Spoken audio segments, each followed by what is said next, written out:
My name is Paul Jimenez, and I'm here to talk to you today about California's Proposition 184 and give a speech to you in its favor. Now, Proposition 184 is a very controversial law. It basically dictates that someone convicted of a third felony hits a proverbial third strike and is sentenced to the maximum punishment for whatever that felony may be, often 25 years to life. It's a very controversial law, but one that I believe ultimately provides a net benefit for the people of California. Now, people on the opposition like to point to a lot of different things. The first thing they like to point to when they're talking about Proposition 184 is they like to posit that it is unconstitutional. They'll say that it violates the Eighth Amendment because it gives cruel and unusual punishment to people convicted of a third felony. Now, here's the thing. I'm no constitutional expert. I don't think the people I'm debating against are constitutional experts. I think when it comes to a question of a law's constitutionality, I think the best thing is to look towards the Supreme Court and if they've spoken on the matter, and if so, what have they said? Well, fortunately for me, Proposition 184 was taken to the Supreme Court on the basis of its Eighth Amendment constitutionality, and it was upheld by the Supreme Court. The foremost leaders on the planet, when it comes to any piece of legislation's constitutionality, upheld it, saying that it abides by the Constitution. So really, any layman that wants to say, hey, this violates the Constitution, frankly, just doesn't know what they're talking about. Because the foremost experts in the world side with my side of the case in that it is constitutional and does not violate the Eighth Amendment. So that right there is kind of thrown to the side. Furthermore, they like to say that it violates the Fifth Amendment in the sense that it takes someone and puts them on trial for the same crime twice. Double jeopardy. This argument is essentially just a semantic argument. And they give the argument by saying that, well, when you go to sentencing for that third felony you commit, the judge takes into account your first and second felony, and as a result of the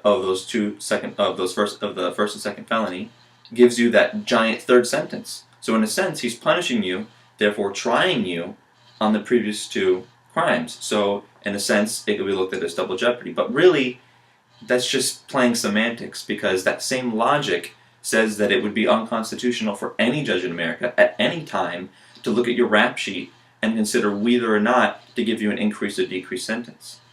I mean, any judge in America would be thrown in prison overnight, because that happens all the time. Judges look at someone's rap sheet and says, well, here, criminal X was convicted of Grand Theft Auto 5 times. Now on his 6th time, I'm going to give him a maximum sentence because he's a repeat offender. I mean, that sort of thing happens all the time. All Proposition 184 does is give uniform guidelines for judges to follow in sentencing. It doesn't try you for the same crime twice. It merely provides judges with strict guidelines as a preventative measure against repeat offenders. It's not unconstitutional. So far we see that it does not violate the Fifth or the Eighth Amendment, and that it is a purely tried and true constitutional law. Furthermore, people on the opposition like to point to the idea that Proposition 184 is financially impossible for the state of California to continue to pursue. They point to an aging prison population, and they say that the costs of providing them health care, food, and security is ultimately too much and is not worth whatever benefits Proposition 184 provides. Now, at first, this argument seems like it holds some water. It seems like it makes sense, because you think about it, you think, well, it does put away a lot of people in prison for a long time. It does create an aging population. This might not seem like the best of ideas. But when you take a step back and you look at the big picture, and you look at what Proposition 184 actually does, you realize that the opposite is true. You realize that what Proposition 184 actually does is put less people in prison, because it's a deterrent against crime. Now, as evidence of this, I'd like to point to a survey that was done with inmates in prison. And the inmates in prison themselves said that they were not only aware of Proposition 184, but as a result of it, they were less likely to become repeat offenders. So you have testimony straight from the horse's mouth, straight from criminals that say, I am not going to commit a second crime because I know this exists. But you just have pure logic. When you have standards that say, on your third felony, you were put away in prison 25 years to life, you know that some people that would otherwise commit crimes are now not going to commit crimes. So what Proposition 184 actually does is it takes the overall population of California and those that would commit crimes, and of the population of those that would commit a crime, it reduces it by acting as a deterrent against crime. So in the long run, less people are put in prison as a result of Proposition 184. It is actually a deterrent against crime and does not provide a financial burden on the state of California, but actually provides a net financial gain for the state of California because of the fact that it puts less people away in prison, therefore less people to care for, therefore more money for the state of California to use it how they wish. Furthermore, and finally, I would like to argue that Proposition 184 provides a net societal benefit for the state of California.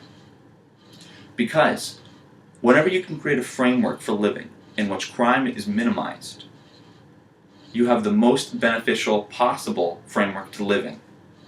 Proposition 184 reduces crime. Therefore, society is safer. Therefore, you have a framework of living in which crime is minimized. Therefore, you have the best possible living situation. And it's all as a result of Proposition 184.